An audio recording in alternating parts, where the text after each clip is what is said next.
जय हिंद।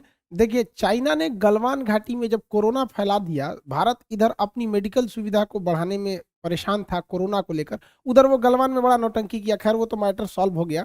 अभी भारत ने चाइना की दुखती नस को दबा दिया। अगर आप पहले से देख रहे होंगे हमारे वीडियोस क्लासेस को पहले से, तो हम हमेशा इस बात पे जोर दिए कि भारत को खास करके साउथ ईस्ट एशिया के जो कंट्रीज हैं, इन सारे देशों में ब्रह्मोस मिसाइल को देना चाहिए। खास करके मेरा जोर वियतनाम पर रहता था।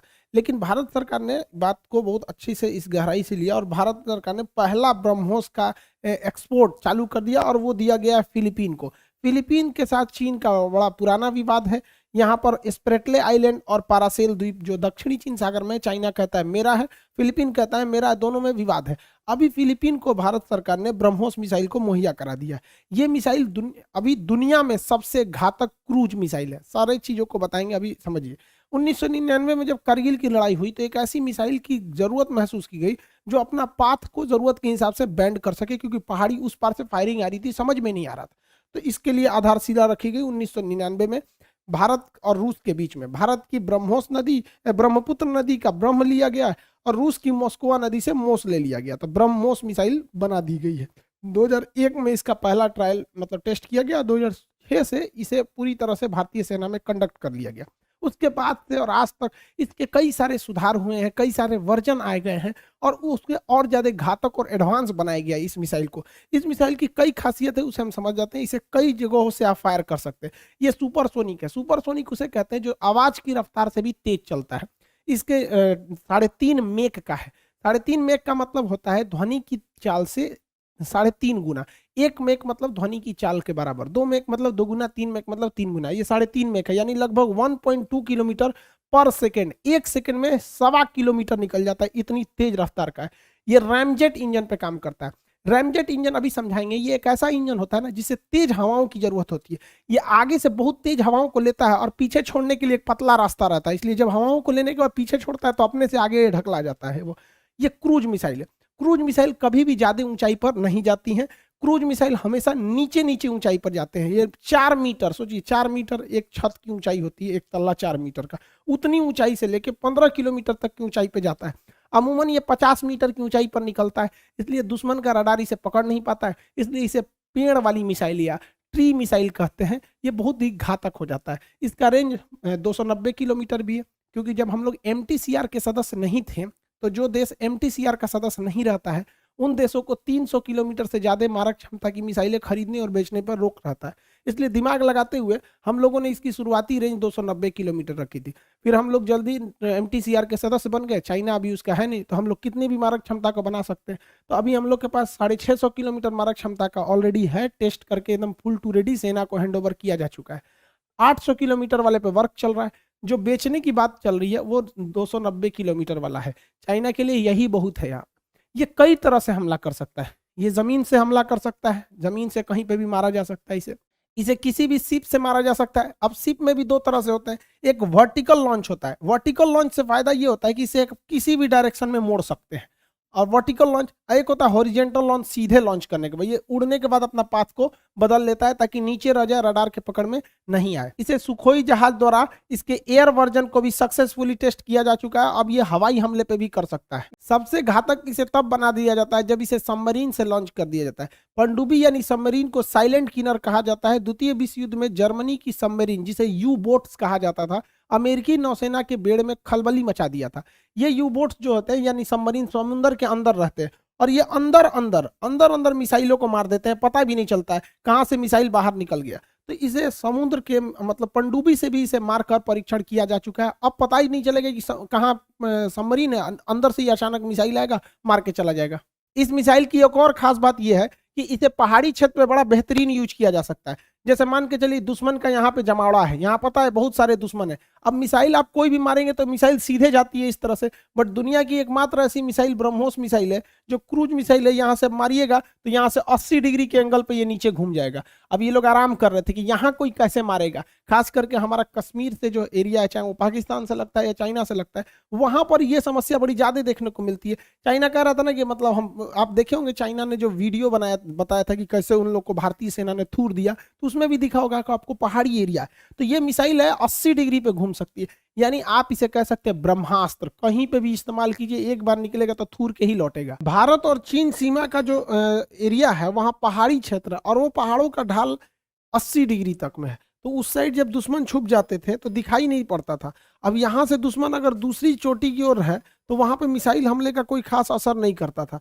तो इस वजह से जो ब्रह्मोस मिसाइल है, अगर उसको यहाँ से अटैक किया जाएगा तो आएगी सीधे, और वो यहाँ से वो भी मिसाइल जो है वो नीचे की ओर ऐसे घूम सकती है। तो पहाड़ी एरिया में जो ब्रह्मोस मिसाइल है वो दुश्मन के अंदर छुपे वाले एरिया में, अब जैसे इस और घाटी जो ये गहरी घाटी है, इसमें भी ऐसे डाउन हमला कर सकती है, जिस वजह से वो बहुत ज्यादा खतरनाक हो जाती है। खास करके इस तरह के पहाड़ी और दुर्गम दर्रों वाली क्षेत्र में और ज्यादा घातक हो जाती है। इसके टेक्निकल स्पेसिफिकेशन को समझते हैं। जब ब्रह्मोस मिसाइल मारी जाती है तो इसके रास्ते जो होते हैं, फ्लाइंग पीरियड, उसे दो भाग में बांटते हैं। एक शुरुआती वाला होता है जिसे मिड कोर्स कहते हैं, जब ये अपनी मतलब टारगेट की ओर बढ़ रहा होता है। उसके बाद टर्मिनल फेज होता है। शुरुआत में जैसे मान के चलिए 300 किलोमीटर मारना है, तो शुरुआत में तो ये पता चल जाता है ना कि मारना किस एरिया में। जैसे मान के चलिए कि हमको लाहौर के पास या फिर बीजिंग के पास हमला करना है, तो पहले मिसाइल को बीजिंग तक पहुंचाइए, तो उसके बाद वो अपना एक्यूरेसी को ध्यान रख लेगा। तो जब वो अपने टारगेट के करीब पहुंचता है तो उसे मिड कोर्स कहते हैं। इस दौरान इसे रडार द्वारा रास्ता दिखाया जाता है कि भाई ये दाहिने बाएं ऊंचा नीचे इधर पहुंच जाओ। उसके बाद जब वो टारगेट के करीब पहुंचता है तो उसे कहते हैं टर्मिनल फेज, मतलब अब इसी में उसे टर्मिनेट कर देना है, टर्मिनल फेज। इस टर्मिनल फेज में इस मिसाइल का आगे जो ऑनबोर्ड इसका नेविगेशन सिस्टम लगा रहता है, मिसाइल का अगला भाग जो थुथुर होता है ना, इसमें ऑनबोर्ड, ऑनबोर्ड उसे कहते हैं जब कोई चीज उड़ने वाली चीज में फिट कर दिया जाता है। ऑनबोर्ड कैमरा, ऑनबोर्ड मेंबर, मतलब ये जो सब लोग उड़ रहा है लोग साथ में, तो ऑनबोर्ड रडार जो होता है इसमें सिग्नल छोड़ता है और रडार से इन्हें पकड़ लेता है आराम से। तो इससे ये फायदा होता है कि अगर ये भाग भी रहा है, भागते भागते अगर इस रडार के से दूर भी भाग गया, तो इसका ऑनबोर्ड रडार इसे पकड़ के फिर उसे ब्लास्ट करके गिरा देता है। इसमें रैमजेट इंजन का प्रयोग किया गया है। रैमजेट इंजन एक स्पेशल टाइप का इंजन है जिसके आगे का एरिया खुला होना चाहिए, ताकि ज्यादा से ज्यादा वो हवाओं को सक कर सके, चूस सके, और पीछे एक पतले रास्ते से फेंकता है जिससे उसे थ्रस्ट मिलता है। इसके आगे एक कवर लगाया गया रहता है जिसे हम लोग नोज कैप कहते हैं। ये उस समय तक अपने अंदर जो रैमजेट इंजन लगा हुआ है उसे प्रोटेक्शन देता है जब मिसाइल फायर नहीं की गई रहती है, खड़ी की गई रहती है, क्योंकि आगे का एरिया को प्रोटेक्शन देना जरूरी है, वरना इसमें धूल कण या कुछ भी पार्टिकल अटक सकता है और रैमजेट इंजन काम करना छोड़ सकता है। तो ये आगे का कैप होता है। जब कभी भी मिसाइल को फायर किया जाता है तो जब मिसाइल उड़ती है तो इसका कैप देखिए बाहर हट जाता है। लेकिन कुछ ऐसी भी सिचुएशन आते हैं जब मिसाइलों को पहले ही पूरी बॉडी को कवर करके रखा जाता है। देखिए ये कैनिस्टर में पूरी बॉडी को कवर करके रखा है, तो इसमें ना वो कैप लगाने की जरूरत नहीं। देखिए ये तो बाहर निकलवा कर इसे थूथूर झांक रहा है, तब इसका इसे खुला हुआ है, कैप लगाने की यहाँ पे जरूरत नहीं है। लेकिन कैप इसलिए लगाया जाता है कि इंजन क्या करे, सॉफ्ट रह सके, सेफ रह सके। ये इसे हम लोग कहते हैं नोज कैप। इस रैमजेट इंजन की सबसे बड़ी खराबी होती है ये डायरेक्ट स्टार्ट नहीं हो सकता है। पहले तो इसको हाई स्पीड चाहिए, इसमें बहुत तेजी से हवाएं आएंगी और ये हवाएं जब अंदर घुस के पीछे से निकलेंगी तभी ये स्टार्ट हो सकता है, अदरवाइज में चालू नहीं होगा। तो भैया इसको उतना हाई स्पीड देगा कौन? तो इसके लिए इसके पीछे एक सॉलिड इंजन लगा दिया जाता है। सॉलिड इंजन वैसे होता है जैसे दिवाली का रॉकेट होता है, मारेंगे माचिस धड़ाम से उड़ा ले जाता है, वैसे ये दिवाली के रॉकेट। अब इसमें माचिस थोड़े मारिएगा आप, अजीब, तो समझदार हैं आप लोग।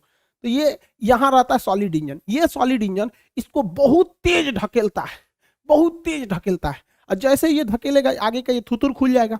अब यहाँ देखेंगे तो यहाँ इतना बड़ा इसका खोल है, मुंह है, इसमें हवाएं तेजी से आती हैं, हवाएं तेजी से आती हैं। अब पीछे निकलने का यहाँ छोटा सा जगह दिया गया है, हल्का सा। अब भाई घुसने का तो हवाएं घुस गई, निकलने का जगह ही नहीं है, निकलेंगी तो इसको धड़ाम से आगे की ओर ढकेलेगी। बीच वाले हिस्सा में रहता है लिक्विड फ्यूल। तो ये दो तरह के स्टेजेज पे चलता है। पहला स्टेज केवल इसे प्रारंभिक लिफ्ट देता है ताकि रैमजेट इंजन को स्टार्ट किया जा सके। अब काम चालू होता है रैमजेट इंजन का जो लिक्विड फ्यूल पर काम करता है। देखिए ये ब्रह्मोस मिसाइल का अंदर का सीन है। यहाँ अंदर देखेंगे ये बाहर से खोल है, यहाँ पर ये सॉलिड इंजन है, यहाँ पर इसका लगा हुआ है ये क्या नाम है, रैमजेट इंजन। ये आगे वाला हिस्सा ये केवल लड़ाई के काम में आता है। ये ब्लैक वाला हिस्सा देख रहे हैं, ये तो कैप लगा हुआ है। ब्लू वाले हिस्सा में नेविगेशन सिस्टम वगैरह है। यहाँ देखिए ये जो है ब्लैक वाला हिस्सा, इसमें रडार वगैरह है। ये कैप नहीं, कैप तो निकल जाता है बाहर, वहां पे ये रडार है, ये कंट्रोलिंग सिस्टम है। पीछे में बारूद भरा हुआ था, यही है वारहेड। ये बीच वाला हिस्सा जो है रेड वाला देख रहे हैं, ये वारहेड। बाकी का जितना मिसाइल है इतना परसेंट, ये तो केवल उसे ले जाने का काम करता है। ये आगे वाला हिस्सा रास्ता दिखाने का काम करता है। बीच का ये जो हिस्सा है यही मेन तबाही लाता है, जिसे हम विस्फोटक एक्सप्लोसिव कहते हैं।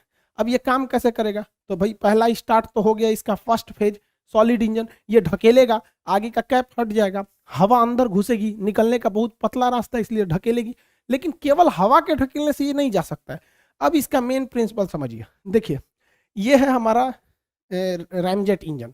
यहाँ अगर आप ध्यान देंगे तो आगे से ये हवाओं के घुसने का रास्ता है, यहाँ से हवा घुस जाती है और जैसे हवा अंदर जाती है यहाँ पर एक फ्यूल होता है। फ्यूल क्या करता है? मिक्स कर दिया जाता है, उसमें फुहारा मारा जाता है। एक नोजल होता है जो उसमें फुहारा, जैसे बचपन देखे लड़का पानी पी के ऐसे मारता है तो बूंद बूंद बन जाता है पानी उसका फ्यूल का, जो लिक्विड फ्यूल है वहां पर। तो हवाएं इसमें अंदर तो चली गई और अंदर इतनी स्पीड से गई हैं, इतनी स्पीड से, तो स्पीड भी बहुत है, हाई प्रेशर हो गया है और इसी में क्या मिला दिया गया है? फ्यूल मिला दिया गया है। अब ये हवाएं केवल हवा नहीं रह गई हैं, उसके अंदर फ्यूल है और जैसे ये आगे बढ़ती हैं ताकि इधर पीछे से निकल जाए, यहाँ तो फ्यूल मिला दिया गया, आगे बढ़ती है निकल जाए, तो यहाँ जालीनुमा देख रहे हैं इसमें लगा होता है स्पार्क पर, उस वहां चिंगारी मार देता है। अब यही हो गया बवाल। एक तो हवाएं घुसी थी बड़ी ज्यादा, बहुत ज्यादा हवाएं घुसी थी, उस पे से रास्ता पतला और उसमें मिला दिया फ्यूल। अब ये हवा सोच रही हम निकले तो ये इधर निकलेगा तो अपने इधर फेंक देगा और उस पे से यहाँ लग गया स्पार्क, यहाँ लग गया आग। आग लगने के बाद हवाओं का इतना भयानक प्रेशर हो जाता है, टेम्परेचर इतना भयानक होता है कि इधर से निकलती हैं मिसाइल को आगे बहुत तेज से लेके चली जाती है। यही प्रिंसिपल होता है रैम जेट इंजन का, कि पहले तो जहाज या किसी भी मिसाइल को, मतलब मेनली ये मिसाइलें में यूज होता है या फिर लड़ाकू जहाज में यूज होता है, पैसेंजर वाले में यूज हो जाएगा, रैम जेट जहाज ही उड़ जाएगा। जब हम छोटे थे तो भारत का मिग 21 जहाज देखते थे तो हमको लगता था कि इंजीनियरों से एक बहुत बड़ा गलती हो गया, इसको बनाया कैसे है, यहाँ इस तरह से खोखला बना दिया है, उसमें इस तरह से ये निकाला है, इसमें तो हवाओं को टकराएंगी तो जहाज तो चलिए नहीं पाएगा, ये तो हवाओं को और रोकेगा, इसको एकदम चोख बनाना चाहिए था। बाद में पता चला जैसे ये तो रैमजेट इंजन है, ये भी सेम सिस्टम पे काम करेगा।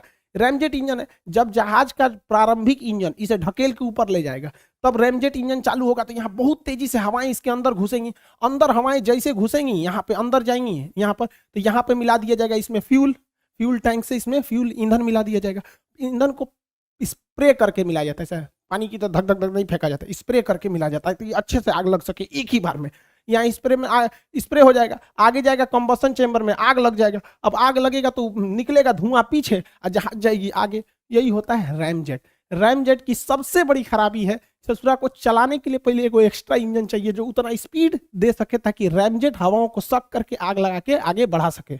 यहाँ आप पूरा डिजाइन समझिए, ये रैमजेट इंजन के सक करने के लिए इसका माउथ वाला हिस्सा यहाँ से एंट्री करेगा।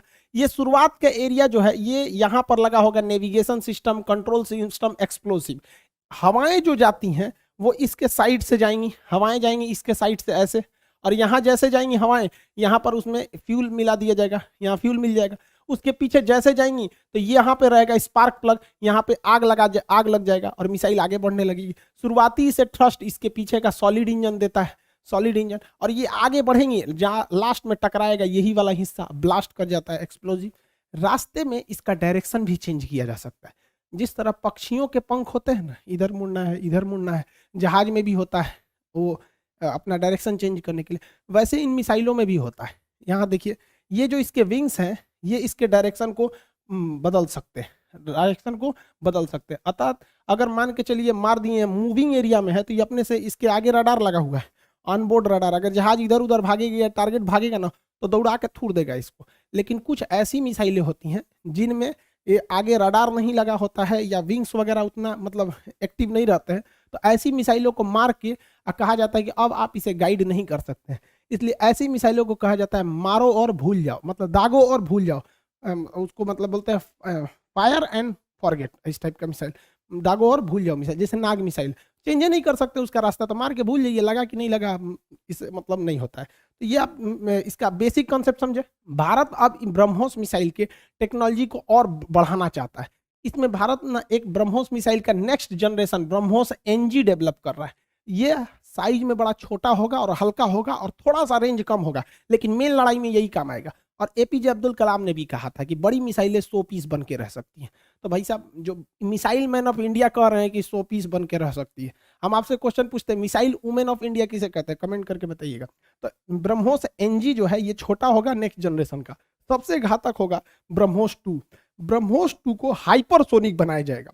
ये दुनिया की फर्स्ट, अभी भी ब्रह्मोस दुनिया की सबसे फास्ट क्रूज मिसाइल है, मतलब जो नीचे नीचे जाती है, और दुनिया की सबसे ज्यादा एक्यूरेसी इसी की है 1 मीटर। मतलब अगर हम 600 किलोमीटर दूर से मारेंगे ना तो 1 मीटर आगे पीछे हो सकता है। मान के चलिए 600 किलोमीटर दूर, यहाँ से हम अभी बैठे हैं पटना में, और यहाँ से अगर कोई लखनऊ से हमारे ऊपर निशाना बनाया ना, यहाँ से 600 किलोमीटर है, वहां से तो हमारे ऊपर निशाना बनाया, तो केवल 1 मीटर की ही डिफरेंस हो सकता है। मान के चलिए मेरे माथा पे बनाया तो मेरे पैर पे लग सकता है, इतना जबरदस्त इसकी एक्यूरेसी है। और जब बन जाएगा ब्रह्मोस 2 हाइपरसोनिक, तब तो बहुत जबरदस्त तबाही लाएगा। भारत 1962 का बदला जरूर लेगा, लेकिन कहा जाता है कि बहादुरी और बेवकूफ़ी में यह अंतर होना चाहिए।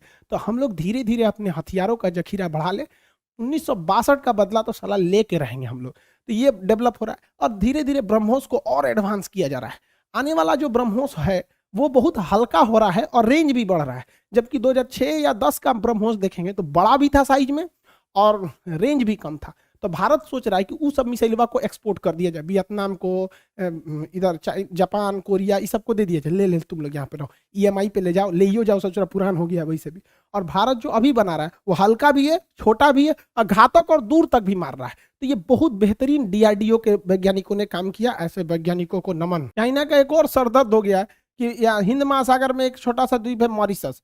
ये मॉरिशस में भारतीय नौसेना अपना अड्डा को बहुत तेजी से डेवलप कर रही है। अब चाइना को लगता है कि भैया हम यहाँ से हिंद महासागर से नीचे से जाएंगे, अफ्रीका वाले एरिया में रहेंगे, यहाँ से भी अब भारतीय नौसेना यहाँ बढ़ रही है। तो हिंद महासागर में चाइना को जो बार बार थोड़ा सा हिंद महासागर में भी उल्टा सीधा काम करता है, तो इस एरिया में तो हम लोग की मुख्य भूमि ही बहुत है, नीचे करेगा तो इधर से ठोका जाएगा यहाँ पे। तो दोनों ओर से उसे घेरा जा रहा है चाइना को। आई होप आप ब्रह्मोस मिसाइल के बारे में समझे होंगे। कुछ दिन से वीडियो में थोड़ा सा लेट हो गया था एक्चुअली। देखो भाई पटना का क्लास खुल गया है, तो क्लास रहता है तो फिर वीडियो बनाने में थोड़ा सा टाइम नहीं मिल पाता है, और बैचेज वगैरह भी अब ज़्यादा हो गए हैं।